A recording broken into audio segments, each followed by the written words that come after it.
Hello, everybody. How are you doing today? My name is Tony Rizano, and this is another episode of the world famous The University of Love, the best podcast in 1, 2, 3 galaxies, 4 galaxies, 5 galaxies. This is the best podcast, and we are coming to you live today. Today is Sunday, April the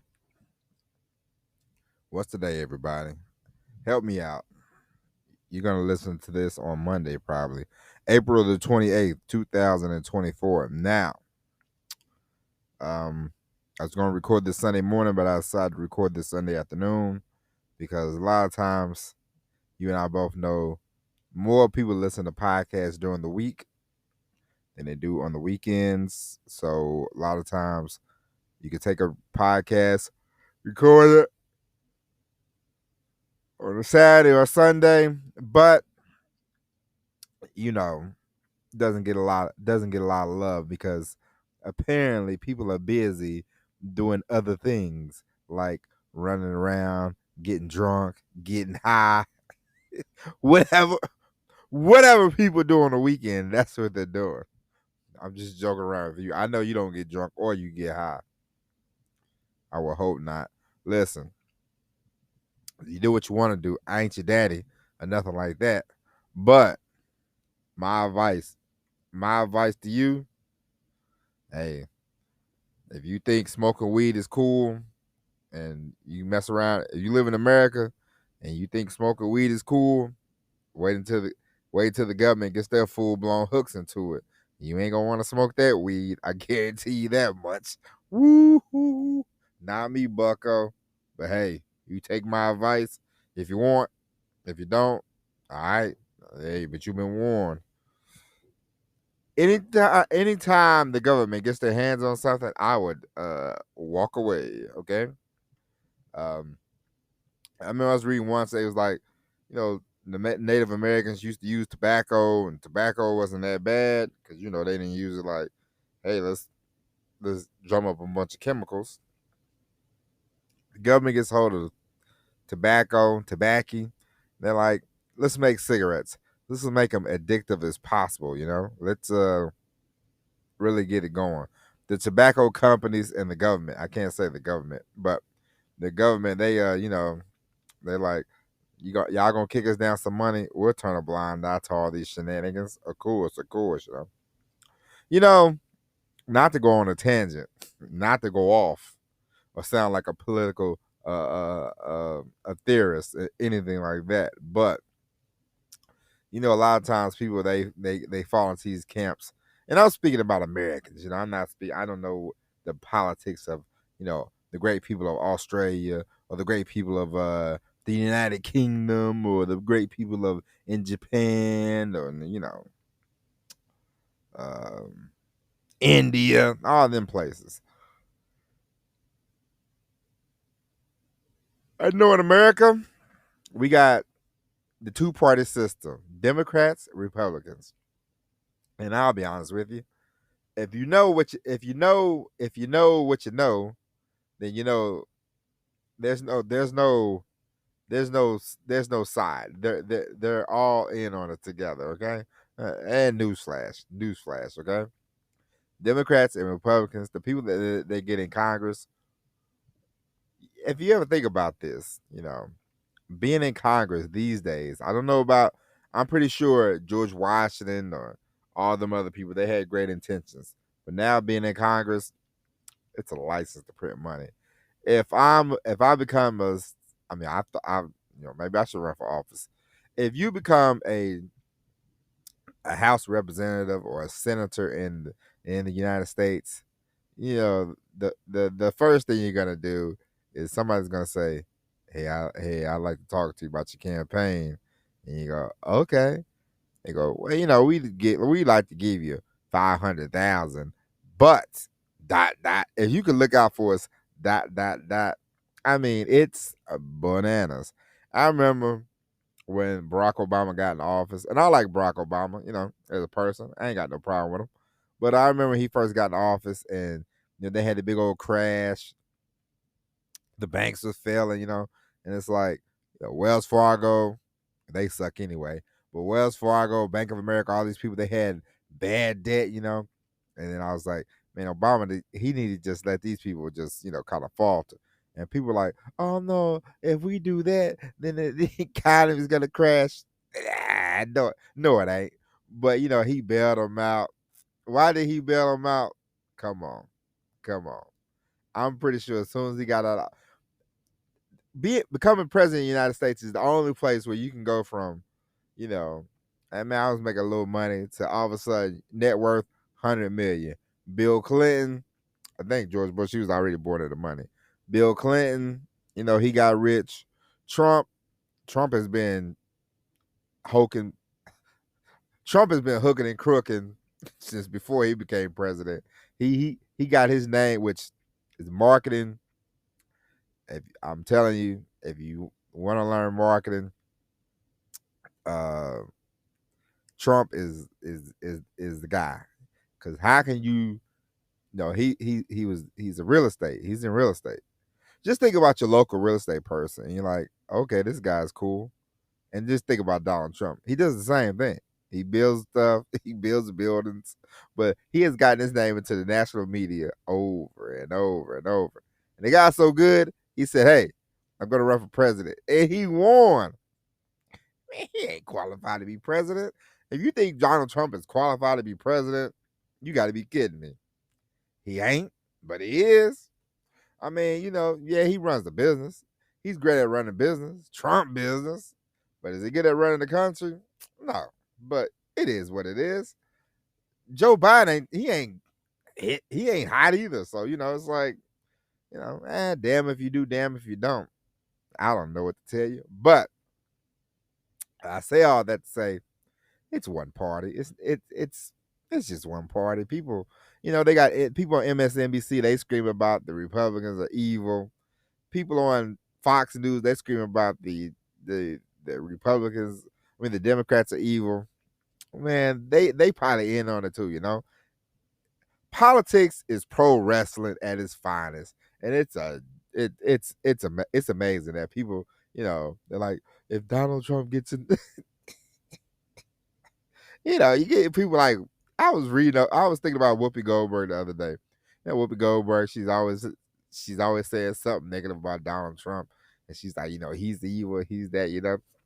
Whoopi Goldberg, who I think is one of the most talented people to ever grace the stage. She's an Oscar winner. She won a Grammy, and Emmy. Whoopi Goldberg is awesome. But Whoopi Goldberg is as they say, as the kids say, be capping, okay? Because Whoopi Goldberg, she's like, oh, Donald Trump is evil. These white guys are evil. But Whoopi Goldberg loves to date white dudes. Get out of here, Miss Goldberg. I love you, but please, the shenanigans. And that's one thing you got to listen. We haven't even got into the subject yet, but let me tell you something. Another hokey thing that I always laugh at is when you get these, black celebrities. You know, you get black celebrities and they get on TV and they're like, the greatest threat to the black community are white people, and these are and and and anytime somebody starts saying that, I go. Anytime somebody goes super pro black, which listen, you can do what you want to do. Anytime I hear somebody on TV and they start talking like that, I go, let me see who they date, because if you dating, you can't say you can't say white people are the devil if you're married to a white person. That's bananas. Okay. And that would be like me saying, I think red meat is the worst thing you can do. And I'm eating hamburgers every night. I'm eating red meat every night. Come on, man. Come on, man. It's a joke. Politics, everybody. Who needs it? Okay.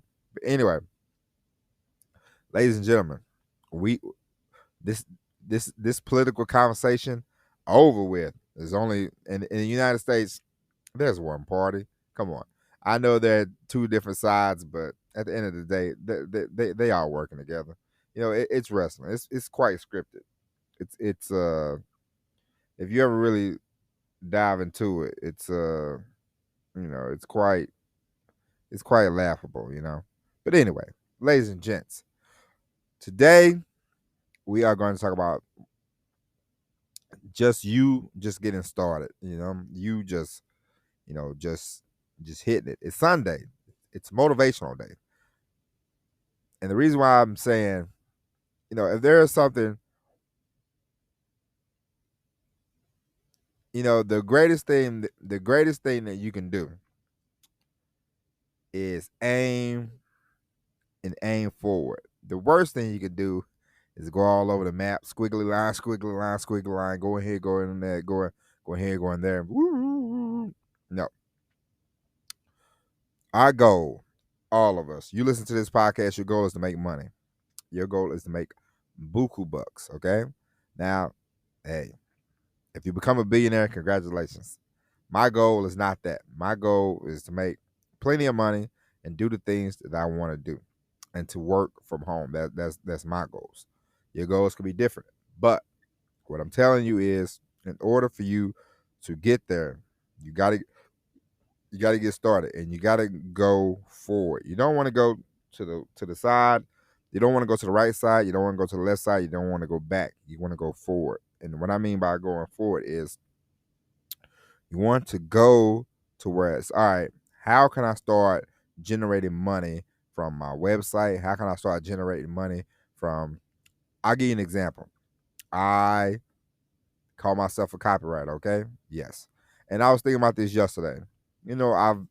I've written posts.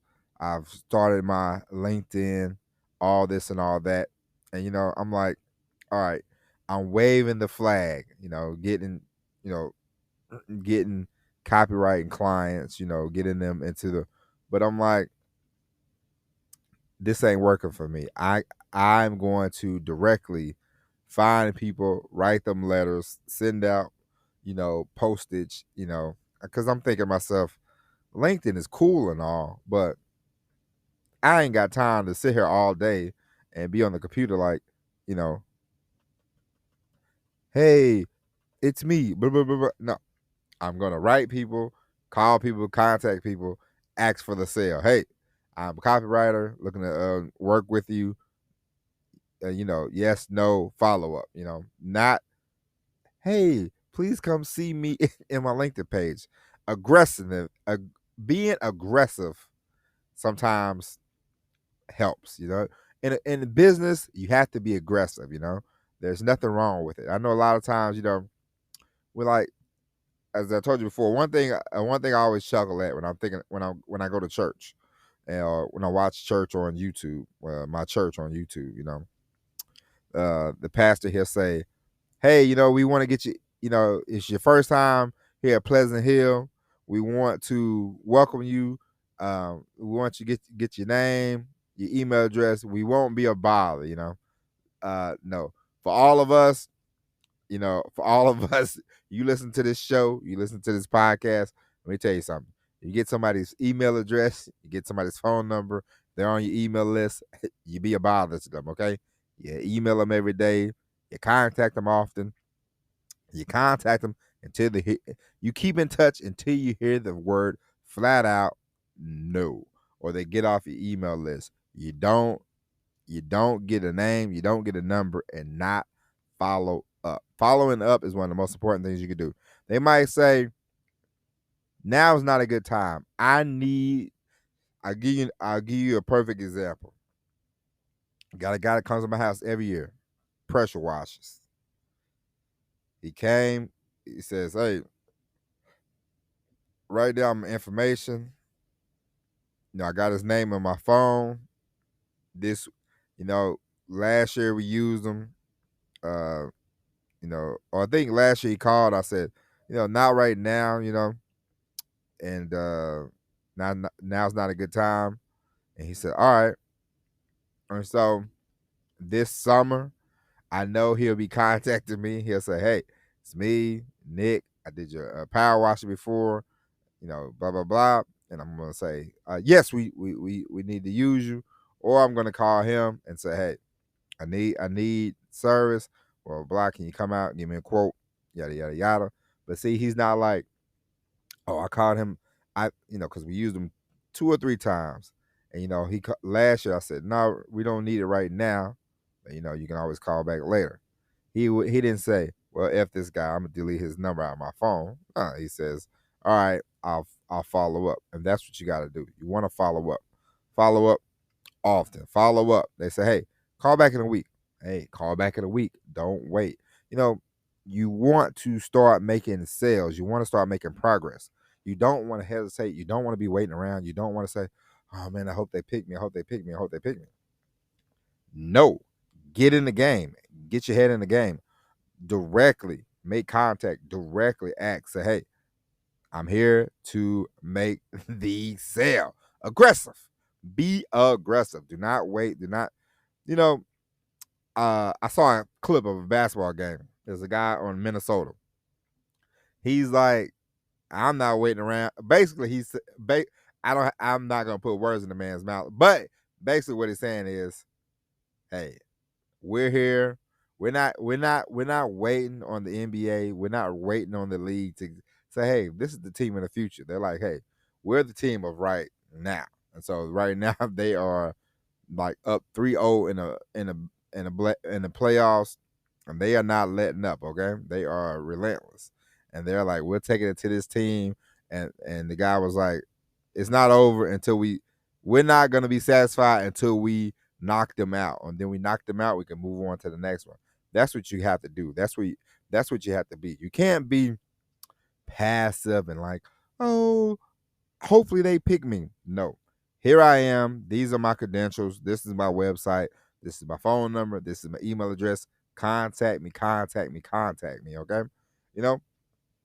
Whenever I start writing people on the LinkedIn, I thought to myself, I gotta start making, I'm gonna upload every episode of this podcast that I got.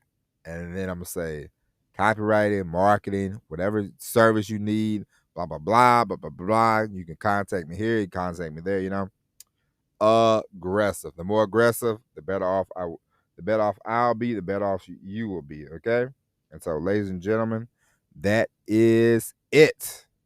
We'll be back tomorrow with an all new episode of Online Marketing Moves. But until then, thank you for listening. God bless. I love each and every one of you. And as always, everybody, peace.